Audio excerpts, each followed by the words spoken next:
ভালোই তো পাওয়া গেছে, একবারে যে কম তা তো না, তাই না? বিভিন্ন ভ্যারাইটিজ আইটেমের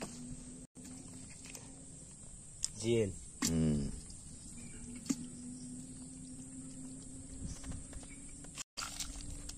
চ্যাং মাছ, কই মাছ সব আছে।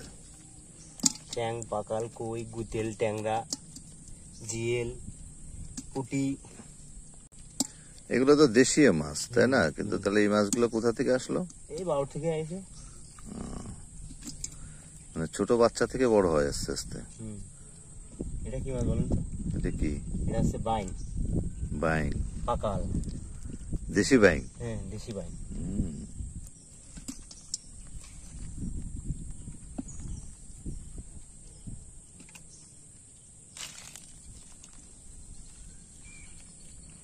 এই জায়গাটা ছোট পিচ্ছি।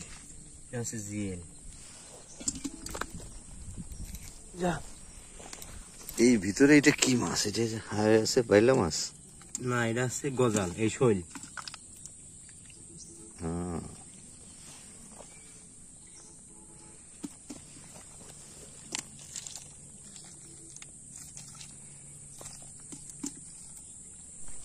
এটা ময়লা বাঁধিল তো, এই কারণে মাছ বাঁধিনি।